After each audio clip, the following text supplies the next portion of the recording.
साहब ने कहा, भाई रे दुई जगदीश कहाँ ते आया, कहो कौने बौराया, अल्लाह राम करीमा केशव हरि हजरत नाम धराया। तो परमात्मा कहाँ से आ गए? ईश्वर विश्वव्यापी नियम है और वो सब जगह है, उसका उल्लंघन कोई नहीं कर सकता है। करेगा तो दुख पाएगा, इसलिए सावधान।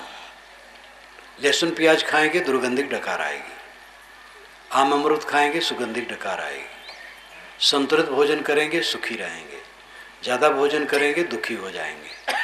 गाली देंगे किसी को मन खराब होगा, पवित्र वचन कहेंगे मन सुखी होगा।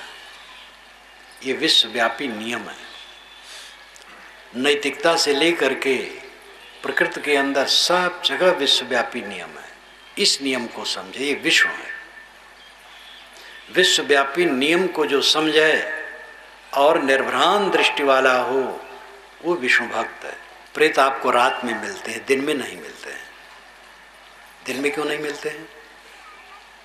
जिसके दिमाग में अधियारी है उसी को प्रेत सताता है। प्रेत नाम की कोई चीज नहीं, भूत नाम की कोई चीज नहीं। लिखा है, लिखा तो बहुत कुछ है, सब लिखा सच नहीं, सब चमकता हो सोना नहीं। विवेकवान बनो सक्त में उतितना पुनंतो यत्र धीरा मनसा वाचम कृत। वेद की इसी ऋषि कहते हैं कि चलनी से सत्तू आटा छानने के समान विवेक से वाणी को छानो। कबीर साहब कहते हैं जैसा सूप सुभाए सूप की तरह छानो, फटको, असार को उड़ा दो, सार को लो। विश्वव्यापी नियम विष्णु है, जो आदिदैविक विष्णु है, उसको हम पहचानें। ठीक से पहचान ले, सारी भ्रांतियां कट जाएं। भूत प्रेत जादू टोना जंतर मंतर, झाड़ फूक, अंग फड़कने से हान लाभ, छूछा घड़ा देखने से हान लाभ, कुछ नहीं होता। दिशा शूल नाम की कोई चीज नहीं है। पूरब पश्चिम उत्तर दक्षिण जिस दिन जिस तरफ जाओ कोई हर्ज नहीं। किसी दिन भी बाल बनवाओ, किसी दिन नया बर्तन शुरू करो, कुछ फर्क नहीं। घर बनवाओ तो उसमें प्रकाश और हवा ज़्यादा आवे, इतना ध्यान रखो। वास्तुशास्त्र वाले आजकल बहुत धमा चौकड़ी मचा रहे हैं और धनियों को तो खूब बेवकूफ़ बनाते हैं। वास्तु कहते हैं जो बसाए, मकान को वास्तु कहते हैं। उसमें इतने होना चाहिए हवा प्रकाश आए। विश्वव्यापी नियम को समझ लें, अंधविश्वास उड़ जाए। सच्चा विष्णु जो आदिदैविक विष्णु है, विश्वव्यापी नियम, कण एक दूसरे से जुड़ करके कंकड़ पत्थर बनते हैं, वनस्पतियां बनती हैं, चीज़ें बनती हैं, बिगड़ती हैं, ये उनमें नियम है। कोई एक देवता बैठ करके सब नहीं करता है। तो देव अगर है तो देव का मतलब है प्रकृति के नियम। तो आदि दैविक विष्णु प्रकृति के नियम है। इस पर और ज़्यादा मनन करने की बात है, लेकिन समय थोड़ा है। दूसरा आदि भौतिक विष्णु, भूत नाम प्राणी, प्राणियों का समूह विष्णु है। सहस्तीर्षा पुरुषा सहस्त्राक्ष सहस्त्रपाद, जिसके हजारों हाथ पैर श्रीग्रीवा हैं, वह सारी भूमि को घेर करके 10 अंगुल के ऊपर बैठा है। ये ऋग्वेद में पुरुष सूक्त में आता है। साणाचार्य ने इसका भाष्य किया है कि प्राणियों का समूह विराट स्वरूप है, एक एक व्यक्ति उसके अंग है। जैसे देखो यहाँ विराट स्वरूप परमात्मा बैठा है, एक एक व्यक्ति तो उसके अंग हैं और सबको मिला करके परमात्मा है, पंच परमेश्वर। आपने अर्धनारीश्वर का चित्र भी देखा होगा। शिव जी का आधा चित्र स्त्री का आधा पुरुष का है। ऐसा शिव कभी नहीं हुआ है। वास्तव में समाज शिव है, इसमें आधे में स्त्री है आधे में पुरुष है। यहाँ भी देखो देवियाँ बैठी, इधर देवता बैठे। ये दोनों को मिला करके अर्धनारीश्वर, यही ईश्वर है।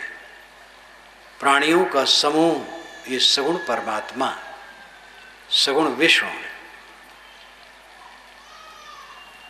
इसे समझें और इसकी सेवा करना विष्णु की सेवा है। भारत माता, आप देखते होंगे कभी कभी एक सुंदरी युवती जिसकी उम्र करीब करीब 30-35 की होगी,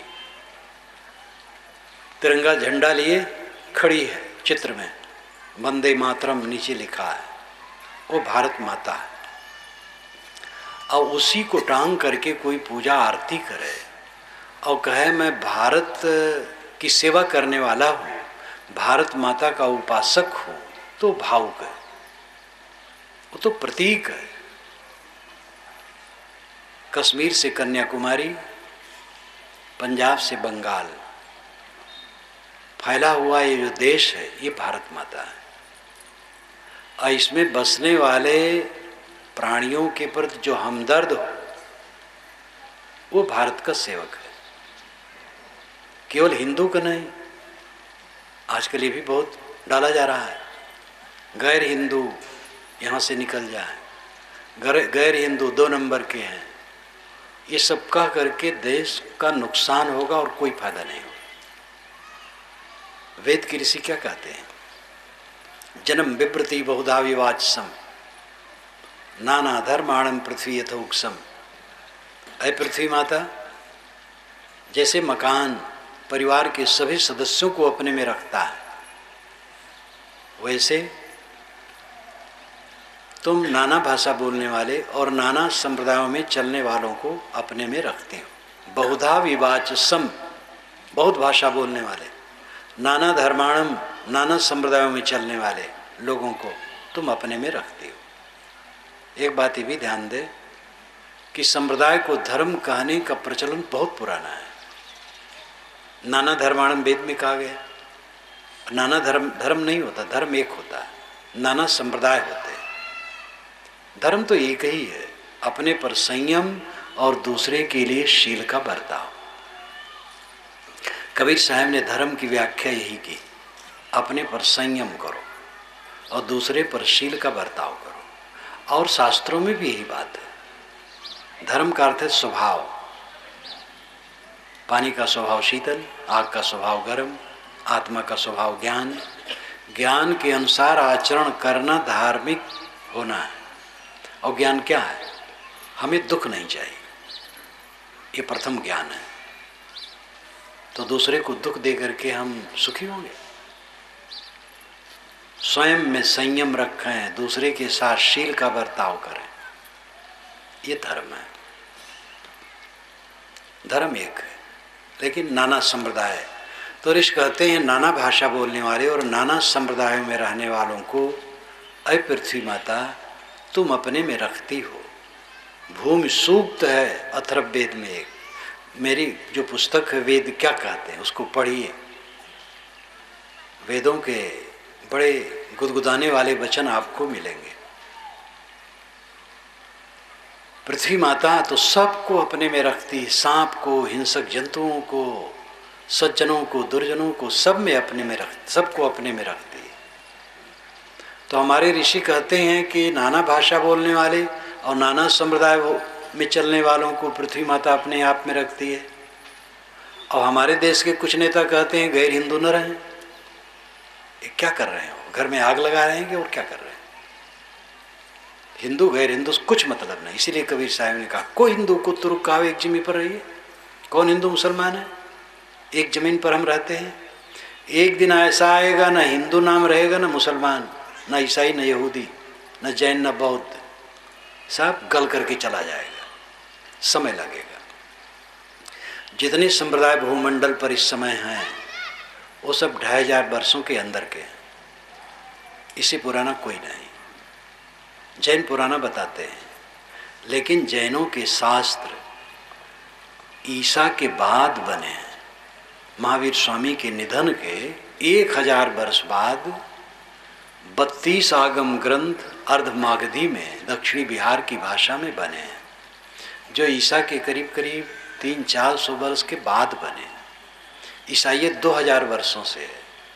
इस्लाम 1426 वर्षों से हिंदू शब्द 2500 वर्षों से प्रचलित है। पहले हिंदू शब्द नहीं था। हिंदुओं में जितनी पूजा पद्धतियां आजकल चल रही हैं कोई वैदिक नहीं है, आधुनिक है, 1500 वर्षों से प्रचलित है। तो संप्रदाय बनते और मिटते हैं। संप्रदायों को लेकर के तनाव करना महा अनर्थ होगा। कबीर साहब ने जैसे जाति को कहा कि जात झूठी मानव एक, वैसे उन्होंने कहा संप्रदाय झूठे धर्म एक। तो विष्णु भगवान ये प्राणियों का समूह है, यह पक्का विश्वास हो जाए तो जब हम दुकान पर बैठेंगे तो किसी को ठगेंगे, क्योंकि जो ग्राहक आया है विष्णु भगवान है, भगवान भगवती है। हम क्लर्क और अफसर हैं, ऑफिस में बैठे तो घूस मांगेंगे, अध्यापक हैं तो पढ़ाएंगे नहीं। 20-20, 25-25 हज़ार तनख्वाह पाने वाले कई ऐसे हैं प्रोफेसर, पढ़ाना नहीं चाहते, सब नहीं लेकिन ऐसे हैं। पाप का अर्थ क्या होता है? अगले आदमी को धोखा देना। हम ऐसे भगवान की पूजा करते हैं जो खाता नहीं, और जो खाता है ऐसे भगवान की खुराक छीनते हैं और बड़े भगत हैं। भक्ति तो इतनी लंबी चौड़ी है हमारे यहाँ, 9 नेजा ऊपर तक भगवान की भक्ति है। बिना भगवान का नाम लिए हमारे यहाँ कोई कुछ नहीं करता है, लेकिन थूकने की अकल नहीं है। सड़क पर चलेंगे, सामने थूकेंगे, उसी को काटते हुए चलेंगे। आधा थूक चाहे कुर्ते पर ही पड़ जाए। भारतवर्ष के प्राय सारे प्लेटफार्म सूखे और गीले थूक से भरे रहते हैं। गांव में निकलो तो सड़क के दोनों किनारे टट्टी की लाइन लगी है, मालूम होता है यमपुरी में गुजर रहे हैं। भगवान के भक्त सब हैं। घूस और अत्याचार जितना हमारे यहाँ है कौन लेने वाले? सब भगवान के भक्त हैं। नकली भगवान, असली भगवान को समझें, उसी दिन हम दुराचार नहीं करेंगे। आदि भौतिक विश्व, भौतिक यानी भूत संबंधी, प्राणी संबंधी। गीता में कहा गया दया भूते सुलुलुप्तम, भूतों पर दया करो यानी प्राणियों पर दया करो। ये प्राणियों का समूह आदि भौतिक विश्व है, इसका आदर करना, ये विष्णु भगवान की सगुण उपासना होगी। सगुण निर्गुण का झगड़ा चलता है। एक गांव में मैं गया, एक पंडित जी से आए मिलने, मैंने कुशल पूछा, कहे महाराज सब ठीक है, बस केवल हम सगुण निर्गुण वाले लड़ते रहते हैं। आपके भक्त निर्गुण हैं, हम सगुण हैं। कबीरपंथी भी थे, वो पंडित भी थे। मैंने कहा पंडित जी लड़ने की ज़रूरत नहीं है। मैंने उनको कहानी सुनाई। 2 भाई थे, दोनों बड़ा प्रेम था, लेकिन आगे चल कर के खटका बंटवारा हुआ, बड़ा बैर हो गया, सब चीज़ बटे। एक भाई ने कहा डंडा एक है तो काट के बांटा जाएगा, लालटेन एक है तो तोड़ के बांटी जाएगी। अब दुश्मन के साथ मेरा कुछ नहीं रहेगा, सब बट गया। एक ने कहा गुरु जी को बांटो, गुरु जी एक थे दोनों के। लोग कहे बकवास करते, गुरु क्या बांटोगे? कहे नहीं, हम दुश्मन के साथ गुरु की पूजा नहीं करेंगे। तो एक बुजुर्ग थे, कहे देखो गुरु भी मनुष्य, उनके भी 2 पैर हो गए, ये 2 भाई भी हैं, पैर ही पूजे जाते हैं। दाहिना पैर गुरु जी का बड़े को, बायां छोटे को दिया जाता है। गुरु जी 6 महीने के बाद आए, वो जानते नहीं थे मैं बट गया हूँ। बड़े के यहाँ उतरे, वो आया, थाली लाया, पानी लाया, लोटा, दाहिना पैर धोया, बायां गुरु जी ने उसके सामने किया, हाथ में लग गया, उसी लोटे से बाएं में जोर से मारा। कहा महाराज ये दुश्मन का पैर हमारे हाथ में लगा दिए। वो बेचारे लंगड़े लंगड़े भगे, छोटे के यहाँ गए। छोटे ने कहा महाराज क्या हुआ? तो बताया, कहे उसका पैर मैं कुल्हाड़ी से काटूंगा। कुल्हाड़ी लेने घर में गया गुरु जी के दाहिने पैर को काटने के लिए। मैंने कहा पंडित जी सगुण निर्गुण में भेद नहीं, आंखें खुलें, बाहर देखो, सब सगुण भगवान है। आंखें बंद करो, अंतर ज्योति, अंदर में चेतना, निर्गुण भगवान है। कबीर साहब ने दोनों के लिए कहा है, खुले नयन हंसी हंसी पहचानो, सुंदर रूप निहारो। जब मैं नेत्र खोलता हूँ सब भगवान भगवती है। और बाहर नैना क्यों खोले? तेरा साहेब है घट भीतर, बाहर नैना क्यों खोले? ये निर्गुण उपासना है। तो विराट स्वरूप भगवान जो प्राणियों का समष्टि स्वरूप है, ये विश्व है, ये आदिभौतिक विश्व है। मैंने आपसे कहा था कि भारत माता का चित्र पूजने वाला भारत का भक्त नहीं है, भावुक है। भारत माता यानी भारत देश में रहने वाले सभी प्राणियों के प्रति जो हमदर्द है, दयावान है, वह भारत का भक्त है। इसी प्रकार शंख चक्र गदा पद्म धारण करने वाले, एक चित्र या मूर्ति की पूजा करने वाला असली विष्णु नहीं है, वो तो प्रतीक उपासक है। प्राण मात्र के प्रति जो विनम्र हो, दयावान हो, शीलवान हो, सेवा भाव वाला हो, वो विष्णु भक्त है। असली विष्णु प्राणियों का समूह है। अंतिम में आत्मा विष्णु है। आत्मा सब में प्रविष्ट है, सभी प्राणियों में। अड़ोरड़ियाम महतो महीयान आत्मस जंतुर निहितो गुहायाम तमक क्रतु पश्यत वीत शोको धातु प्रसादान महिमान महात्मना। अणु से अणु, आत्मा अणु से अणु है और ज्ञान की महिमा में महान से महान है और सभी प्राणियों के हृदय गुफा में बैठा है। उसका साक्षात्कार उसे होता है जो अकृत और वीत शोक है, कर्म प्रपंच से ऊपर और चिंता से रहित है। गहरी शांति, अगाध अमृत की प्राप्ति, जीवन मुक्ति में स्थित की दशा तब मिलेगी जब कर्म प्रपंचों से अपने को अलग करो। 24 घंटे में 1-2 घंटा अलग बैठो और वीत शोक बनो। जीवन में ऊंच नीच आता रहता है, इसमें फूलो पचको मत। आज के 10 वर्ष पहले जो आपको अप्रिय घटनाएं मिली होंगी, आज कहाँ है? आप उस समय बहुत आंदोलित हो गए थे, आज उस पर आपको हंसी आती होगी। 5 वर्ष के पहले आप बड़ी विभूति पाए थे, आज वो कहाँ है? अभी कुछ दिन पहले अटल जी प्रधानमंत्री थे, अब उदासीन अपने कमरे में है। मनमोहन सिंह है, इनको भी हटना है। कोई स्थिर नहीं है, कायम माटे इस दुनिया में कोई वैभव नहीं पाता है। सब चीजें आती हैं और जाती हैं। वीत शोक बनो, धातु प्रसादान महिमान महात्मना। धातु के प्रसाद होने पर आत्मा अपनी महिमा में प्रतिष्ठित हो जाता है। कबीर साहब ने कहा, बाएं दहिने तजो विकारा निजके हरिपद गहिया। कहें कबीर गूंगे गुरु खाया, पूछे सो क्या कहिया। दाएं बाएं सब तरफ से विकारों को छोड़ दो और निज पद हरिपद है, उसको पकड़ो। भजो न सारंग पानी, उन्होंने भी कहा सारंग पाणी का भजन करो ना।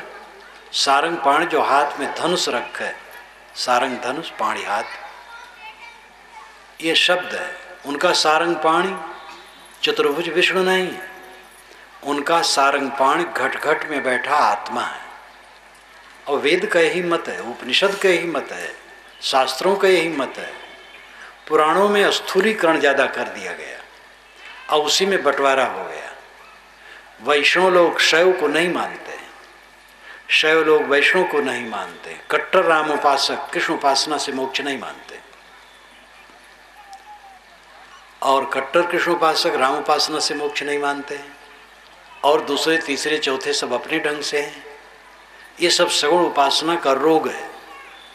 यद्यप सगुण उपासना रोग नहीं है, उदार बनना चाहिए।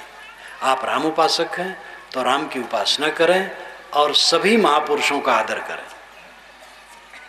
हम कबीर के श्रद्धालु हैं तो कबीर जैसे हमारे प्यारे हैं वैसे राम, कृष्ण, विष्णु, शिव, बुद्ध, महावीर, नानक, मोहम्मद, ईसा, कन्फ्यूशियस, लाओ त्से या दुनिया के स्वामी दयानंद या जितने भी महापुरुष सब पूज्य और आदरणीय हैं। जैसे हमारा ग्रंथ आदरणीय वैसे वेद शास्त्र कुरान पुराण सब आदरणीय। जैसे हमारा समाज आदरणीय भारतीय समाज हिंदू समाज, वैसे मानव मात्र का समाज आदरणीय। ये विशाल दृष्टि उपासना का अर्थ है। उपासक बने और इतना हृदय क्षुद्र कि दूसरे के लिए कोई स्थान ही नहीं है। सगुण उपासना में त्रुटियां, सगुण उपासना त्रुटिपूर्ण नहीं, पहले सगुण उपासना होती है। कबीर साहब सगुण को नहीं मानते ऐसी बात नहीं है, गुरु उपासना सगुण उपासना ही है। परंतु अंततः आत्म उपासना होगी। हम गुरु का ध्यान कब तक करेंगे? चंचल मन को स्थिर करने के लिए आरंभ में गुरु का संत का ध्यान ठीक है, राम का कृष्ण का शिव का किसी का ध्यान ठीक है, लेकिन अंतिम में किसी का ये ध्यान ठीक नहीं है। आत्मा में लौट आना है, सारे विचारों को छोड़कर सारे संकल्पों को छोड़कर आत्मलीन हो जाना है। जीव पाओ निज सहज स्वरूपा, गोस्वामी जी ने भी कहा। कबीर साहब ने कहा संतो सहज समाधि भरी। वो सहज समाधि क्या है? आत्मलीनता। आप लोगों से मैं कहूँ ध्यान करो, यहाँ कोई कृष्ण का, कोई राम का, कोई कबीर का, कोई शिव का ध्यान करेगा। मैं कहूँ आप लोग सारे ध्यान, ये सारे विचार छोड़ दो, विचार मात्र छोड़ दो, और आपके सारे विचार छूट गए तो क्या रहा? विचारों में राम कृष्ण रहे, कबीर बुद्ध रहे, विचार शांत हुए, सब शांत हो गया, तो वहाँ निर्गुण तत्व रहा, शुद्ध शांत अवस्था, वहाँ भेद नहीं। उसी अभेद को साहब कहते हैं। समझे की गति एक है, जिन समझा सब ठौर, कहें कबीर ये बीच के बल कहीं और की और। साहब कहते जितने समझदार हैं सबकी दशा एक है, बीच के लोग और की ओर बकवास करते हैं। वो कौन उपासक है जो दूसरे उपास्य की निंदा करता हो? एक पति पत्नी मिलने आए, देवी ने कहा महाराज इनको समझा दीजिए, ये राम के भक्त हैं, मैं कृष्ण के भक्त हूँ। ये बार कहते राम मंदिर चलो, मैं तो राधा मंदिर में जाती हूँ, राधा कृष्ण के मंदिर में। उनसे कहा गया कि तुम पति को समर्पित हो? कहे हाँ। तो कहा गया भाई पति को जब समर्पित हो तो पति को भोजन देती हो, पानी देती हो और पूर्णतया समर्पित हो, लेकिन सास ससुर देवरान जेठान को भी जल भोजन देती हो। समर्पित तो उनको तो नहीं हो, पति को सर्वथा, लेकिन सास ससुर को भी जल भोजन देती हो। ऐसे तुम कृष्ण को समर्पित हो तो राम को जल भोजन भी नहीं दे सकते हो। तुम्हारे पति कहते राम मंदिर चलने, वहाँ भी चली जाओ, हाथ जोड़ लो, मानो उनका आदर हो गया, समर्पित रहो कृष्ण के लिए। कहे तो ऐसा ही समझाते नहीं है, ये तो कहते राम बड़े हैं। ये बड़े बड़े में महारोग है। कौन बड़ा है? सब बड़े हैं, हमसे तो सब बड़े। सगुण उपासना की त्रुटि यही है, अच्छे अच्छे महात्मा लोग गड़बड़ा दिए हैं। रामचंद्र के भजन बिन जो पद चह निर्वाण, ज्ञानवंत अपि सोनर पशु बिन पूछ ब्रखान। गोस्वामी जी कहते रामचंद्र के भजन बिना जो निर्वाण चाहता हो, बिना सिंह पूछ का बैल है। अब भला बताओ, निर्गुणी धारा वाले रामचंद्र का भजन करेंगे, कृष्ण उपासक करेंगे, शैव करेंगे, ईसाई मुसलमान करेंगे, बौद्ध जैन करेंगे, तो उनका कल्याण नहीं होगा क्या? तो ये बड़े बड़े नाम वाले ग्रस्त हो गए हैं भावना में। साहब ने इसीलिए कहा कि संकुचितता से ऊपर उठो। भाई रे दुई जगदीश कहाँ ते आया, कहो कोने बोर आया। अल्लाह राम करीमा केशव हरि हजरत नाम धराया। गहना एक कनक ते गहना यामे भाव न दूजा। कहन सुनन को दुई करि थापे एक निमाज एक पूजा। वही महादेव वही मोहम्मद ब्रह्मा आदम कहिए। को हिंदू को तुरुक कहावे एक जिमी पर रहिए। वेद किताब पढ़ाए हुए खुतबा, वे मुलना वे पाड़े। बेगर बेगर नाम धराए एक मिट्टी के भाड़े। कहीं कबीर वे दोनों भूले रामे किन्हों न पाया। वह खसी वह गाय कटावे पाते जन्म कमाया। पूजा और प्रार्थना और इबादत और नमाज कहने से क्या चीज अलग अलग हो गई? अल्लाह अल इलाह दो पदों को मिल करके शब्द बनता है। अल नाम आदर सूचक, अल आदर सूचक के लिए है। इलाह का मतलब पूज्य, ये अरबी भाषा के अनुसार अर्थ है। और हमारा वेद ऋग्वेद पहला है और उसका पहला मंत्र है अग्निमीले पुरोहितम यज्ञ से देवम ऋतजम होतारम रत्न धातमम। अग्निम ईले पहला शब्द है, अग्निम नाम आग, ईले नाम पूज्य। साणाचार्य ने भाष्य किया अग्नि नाम कम देवम ईले अस्तोम ईड़ अस्तुताविद धातु। अग्नि तो देवता है और ईले अस्तुत योग को कहा जाता है। ईड़ अस्तुत परक धातु है। ईड़ ईल इलाह एक बात है, ध्यान दो। ईड़ संस्कृत का ईड़, संस्कृत कोश आप देखें, ईड़ शब्द जहाँ होगा उसका अर्थ होगा पूज्य। ईड़ का अर्थ पूज्य, ईड़ ईड़ इलाह एक बात है। तो भेद कहाँ है? भेद तो हम लोगों ने बना लिया। आध्यात्मिक विश्व सबके अंदर में बैठा है। आपका आत्मा विश्व है, आप स्वयं विश्व हैं। एक महात्मा भोजन रोटी खा रहे थे, कुत्ते बैठे थे, उनको भी देते जा रहे थे। तो नौजवान लोग आके हंसने लगे, नौजवानों को हंसी ज़्यादा आती है। तो उन्होंने कहा विष्णु परिस्थितो विष्णु, विष्णु खादत विष्णुवे कथम हसरे विष्णु, विष्णु सर्वम विष्णुमयम जगत। विष्णु विष्णु के पास बैठे हैं, विष्णु विष्णु को खिलाता है, अरे विष्णु तो क्यों हंसता है? सब विष्णु, जगत सारा विष्णुमय है, सबको विष्णुमय समझो। आध्यात्मिक विष्णु आत्मा है और उसी में विश्राम होगा। आदिदैविक विष्णु समझने का विषय है, आदि भौतिक विष्णु सत्कार का विषय है, आध्यात्मिक विष्णु अंतिम उपासना का विषय है। आदिदैविक विष्णु विश्वव्यापी नियम है, विष्णुव्यापी नियम, विश्वव्यापी नियम, ये आदिदैविक विष्णु है, उसको समझना चाहिए। वेदों में बल्कि वैज्ञानिक बात कई जगह कही गई है। आज के लोग न मालूम कैसी कैसी बकवास करते हैं। देव भी प्रकृति के नियम का उल्लंघन नहीं कर सकते, ये वैदिक ऋषि कहते हैं। लेकिन आज कितने लोग ऐसी उलझुल बातें करते हैं कि विज्ञान से कोई मतलब नहीं। विज्ञान कितना आगे बढ़ गया है और धर्म वाले ढोंग पोंग चमत्कार। गुरु बाबा 500 वर्ष के हैं, वेद के ऋषि नहीं जानते थे। चारों वेदों में 100 वर्ष जीने की इच्छा की गई है। कहीं कहीं शतात कहा गया। शतात यानी 100 वर्ष से ऊपर, 100 वर्ष से ऊपर भी कुछ लोग जाते हैं। कबीर साहब 119 वर्ष 7 महीने 25-26 दिन इस धरती पर रहे। आज भी कुछ और लोग हो जाते हैं, लेकिन कई 100 वर्ष का कोई नहीं होता। और पुराणों में बहुत लिख डाला गया लंबा चौड़ा। राजा प्रिवर्त 11 अरब बरस राज्य किए। राजा प्रिवर्त के रथ का पहिया जहाँ जहाँ गया समुद्र बन गया। जितने समुद्र हैं राजा प्रिवर्त के रथ के पहिए के रावण है। कितनी कल्पना, घोर कल्पना। जहाँ न पहुँचे रवि वहाँ पहुँचे कवि, और जहाँ न पहुँचे गाड़ी वहाँ पहुँचे मारवाड़ी। मारवाड़ी वहाँ पहुँच करके व्यापार कर लिए जहाँ आज तक गाड़ी नहीं पहुँची। तो विश्वव्यापी नियम विष्णु है और उसमें कोप और कृपा नहीं।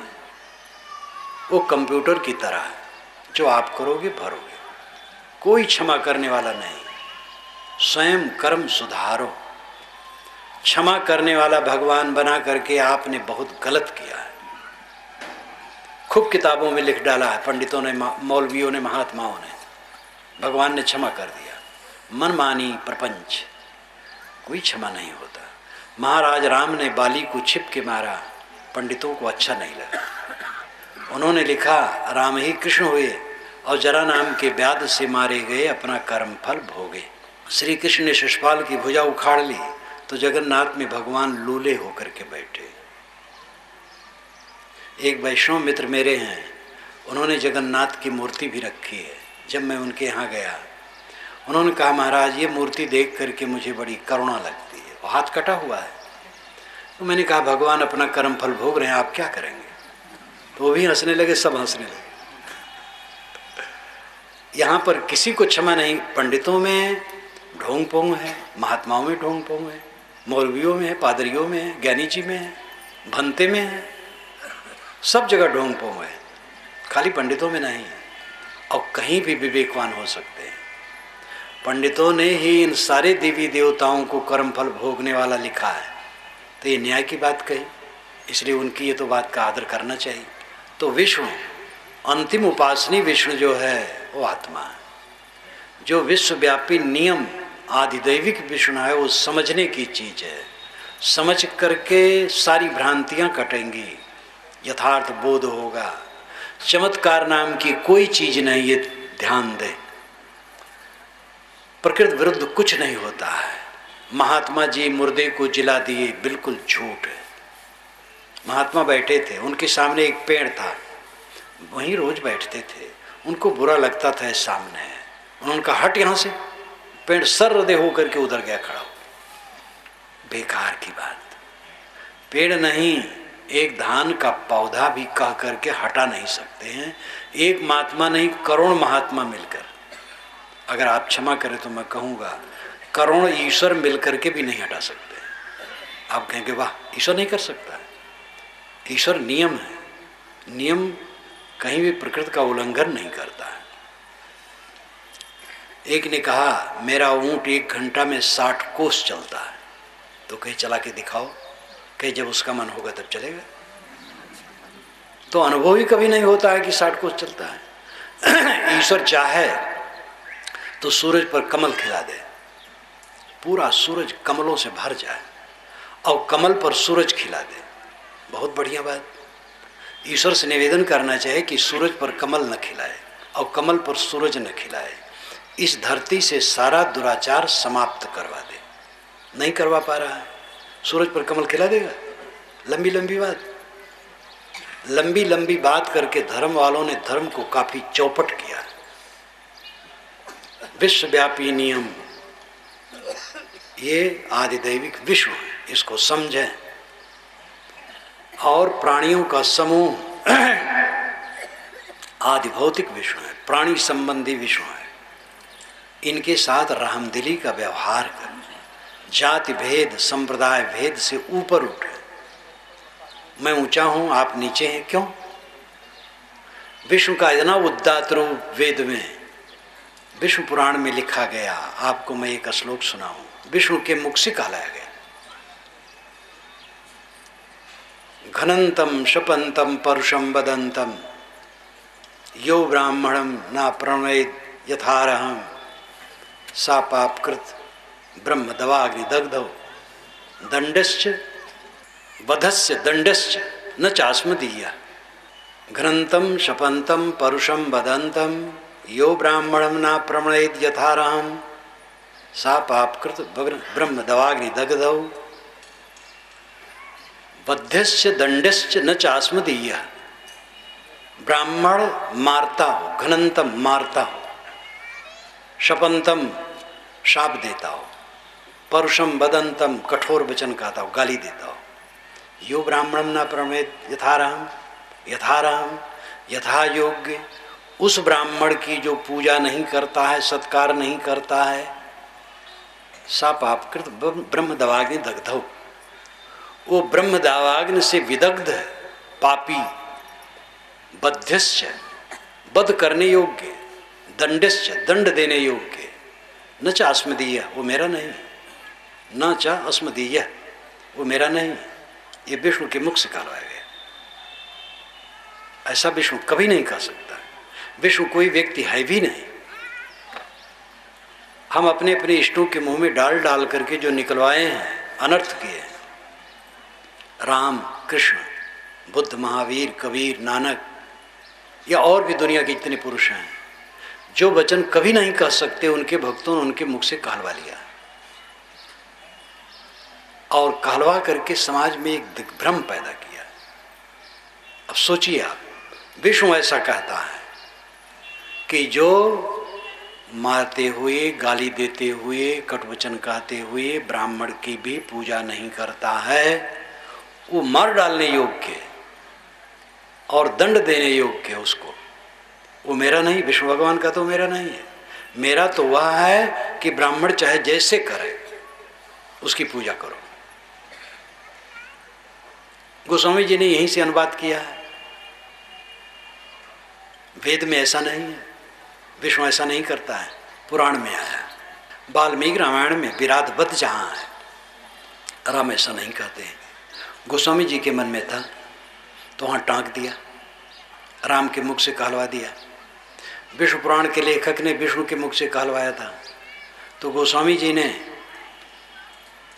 अपने ग्रंथ में राम जी से कहलवा दिया। शापत तारत परसु कहंता विप्र पूजस गामहि संता पूजी विप्र शील गुणहीना सुर न गुण गण ज्ञान प्रवीणा। ब्राह्मण शाप देता हो, मारता हो, गाली देता हो तो भी पूज्य ऐसा संत कहते हैं। कितनी सरलता से गोस्वामी जी कहते हैं, संत कहते हैं। आपके गले उतार देते हैं, संत कहते भाई। मैं पूछता हूं तो असंत क्या कहेंगे? अगर ब्राह्मण गाली देता हो, मारता है और कटु कहता है, फिर उसको पूजना चाहिए, ये संत कहते तो असंत क्या कहेंगे फिर? ये तो असंत का वचन हुआ। शापत ताड़त परसु कहंता विप्र पूजस गामहि संत पूजी विप्र शील गुणहीना। शील गुण से भ्रष्ट ब्राह्मण को पूजो, लेकिन शूद्र न गुण गण ज्ञान प्रवीणा। शूद्र गुण ज्ञान से संपन्न तो ही मत पूजो। कितना अनर्थ है। गोस्वामी जी अगर आवे, मैं तो यही मानता हूँ, मैंने एक जगह लिखा है कबीर पर शुक्ल की मेरी दृष्टि में, कि गोस्वामी जी आवे और मैं पूछूं कि महाराज आपने ऐसा क्यों लिखा, तो कहेंगे बेटा लिखा तब लिखा, अब नहीं लिखूंगा, मुझसे गलती हुई। गोस्वामी जी जैसे समझदार पुरुष आज भी नहीं स्वीकारेंगे। वो गतानुगतिका में लिख दिए हैं, लेकिन आज वो नहीं स्वीकारेंगे। विचारवान बनो, जो कुछ लिखा है सब सच नहीं है, सब ठीक नहीं है, कल्याणकारी नहीं है। जो कुछ चमकता है सब सोना नहीं है। विवेकी बनो, निर्छीर विवेकी बनो। आपका कोई संप्रदाय नहीं, आपकी कोई जाति नहीं है। आपका मौलिक कौन ग्रंथ है? आप चले जाओ एक लोक में जहाँ पृथ्वी लोक जैसा लोक हो, प्राणी हो, क्या वहाँ वेद का पाठ होगा, कुरान का पाठ होगा, बीजक का पाठ होगा, बाइबिल का पाठ होगा? क्या रामकृष्ण बुद्ध कबीर को कोई जानता होगा? कोई नहीं जानता होगा। वहाँ अपने ढंग से कुछ होगा। ये संसार बहुत विशाल है। हम इतने संकुचित हो गए हैं, अपनी अपनी डिबिया में बंद हो गए हैं। जैसे वो कहानी है, एक समुद्र का मेढक, उसमें पानी का उबाल आया, लहर, तो बह आया और तट पर एक कुआं था, उसमें गिर पड़ा। तो कुएं के मेढक ने कहा तुम कहाँ से आए हो? कहे समुद्र से। कहे समुद्र क्या होता है? कहे बहुत बड़ा जलाशय। कहे कितना बड़ा? कहे बहुत बड़ा। तो कुआं का मेढक कूदा, 2 फीट पर गया। कहा इतना बड़ा? समुद्र के मेढक ने कहा बहुत बड़ा होता है। तो जोर से कूदा, 4 फीट पर गया। इतना बड़ा हो गया? समुद्र के मेढक ने कहा जीवन भर तुम कूदो, समुद्र का पार नहीं पाओगे। तो मेढक के कुएं ने कहा गप्पी कहीं का, कुआं से बड़ा जलाशय कहीं होता ही नहीं है, क्योंकि कुआं में वो जन्मा है, कुआं में बढ़ा है, कुआं में उसको मरना है। ऐसे सब अपने अपने संप्रदायों के कुएं में जन्म करके रह करके मर जाते हैं और समझना नहीं चाहते। कबीर साहब ने सबको झकझोर करके कहा।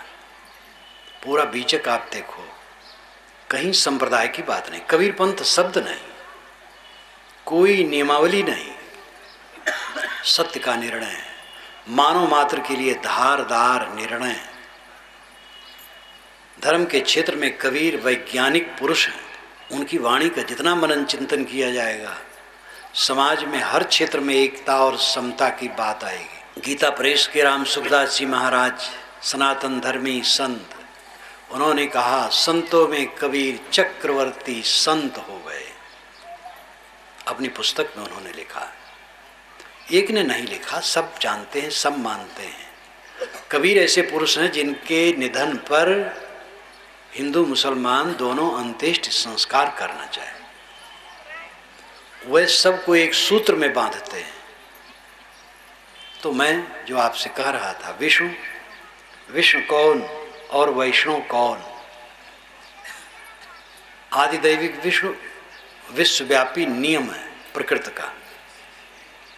आदि भौतिक विश्व प्राणियों का समूह है, आध्यात्मिक विश्व आत्मा है अपना। विश्वव्यापी नियम रूपी विश्व को समझना चाहिए जिससे निर्भ्रांत दृष्टि हो, और आदि भौतिक विश्व प्राणियों का जो समूह है उसका आदर करना चाहिए। किसी को तकलीफ देने की भावना होनी नहीं चाहिए। और आत्मा रूपी जो आध्यात्मिक विश्व है उसमें विश्राम जीवन का फल है। ऐसा हम काम करें, ऐसा बोलें, ऐसा सोचें, ऐसा करें, ऐसी रहनी में रहें जिससे आत्मा में विश्राम मिले। भोगों में उलझ उलझ करके मरो, चाहे त्याग करके मरो, मरना है। त्याग करन है सबन को बचत न कोई दिखाए, चाहे तजे दुख भोग के चाहे प्रथम हटाए। ये विशाल साहब कहते हैं, त्याग करन है सबन को बचत न कोई दिखाए। भोग भोगते भोगते इंद्रियां शिथिल हो गई, पदार्थ मिलते नहीं हैं, साथी प्रिय बिछुड़ गए, बूढ़े हो गए, जर्जर हो गए, तृष्णा उछाल मारती है, लेकिन सब तरफ से मजबूर हो गए, बिलबिला रहे हैं, लेकिन क्या करें, अब त्याग कर दिए। त्याग करना, शिथिल हो गए, करोगे क्या, कुछ कर ही नहीं पाओगे। ऐसा चाहे त्याग करो और चाहे संयम से विवेक से पहले ही त्याग दो। पहले त्यागोगे तो आत्मा में शांति मिलेगी। और मजबूर हो करके उड़ा सतुआ विष्णु नमः। अयोध्या में एक पंडित जी स्नान करके सरजू में स्नान किया और रेत में बैठे तो सत्तू निकाले। सत्तू एक भुना हुआ आटा होता है, तो उसमें नमक डाल करके, पानी डाल करके सान के खाया जाता है। तो थाली में रखे, ऐसे बवंडर आ गया तो पूरा सत्तू उड़ गया और सरजू में जा गिरा। तो उन्होंने कहा, उड़ा सतुआ विषय नमः, जो हमारा सत्तू उड़ा है विष्णु भगवान को मैं समर्पित करता हूँ। तो ये विष्णु भगवान को समर्पित होगा, ये तो मजबूरी। तो जब शिथिल हो गए चारों तरफ से तो त्याग तो करने, लेकिन वो तृष्णा नचाएगी। जीवन ऐसा जीना चाहिए कि सुख से सोएं, सुख से जागें, सुख से जिएं और सुख से मरें। इस पूरे संसार में मेरा एक कण भी नहीं है। हम मालिक बने बैठे हैं। किसके मालिक हैं आप? किस चीज़ के मालिक हैं? बड़े बड़े मालिक यहाँ से चले गए। रतन का जतन कर माड़ी का श्रृंगार, आया कबीरा फिर गया झूठा है अहंकार। बड़े बड़े लोग आए चले गए, कोई रहा नहीं। किसके मालिक आप हैं? अपने आत्मा के मालिक बनिए। परिभाषेयत्तमत्तना, तथागत बुद्ध ने कहा, आत्मा द्वारा आत्मा में विश्राम करो। कबीर साहब ने कहा, जब लग दिल पर दिल नहीं तब लग सब सुख ना आए। विश्व आपका आत्मा है। बाएं दहने तजु विकारा निजके हरिपद गहिया। बाएं दहने सब तरफ से विकारों को छोड़ दो। आत्मा हरि है, उसमें लीन हो जाओ। ये विश्व में विश्राम है। आदि दैविक विश्व समझने का है, आदि भौतिक विश्व सत्कार के योग्य है, जो प्राणियों का समूह है। आध्यात्मिक विश्व उपासनीय है। आत्मा की उपासना से ही निर्वाण कल्याण संभव है। इसी के साथ मैं अपनी वाणी को विराम देता हूँ।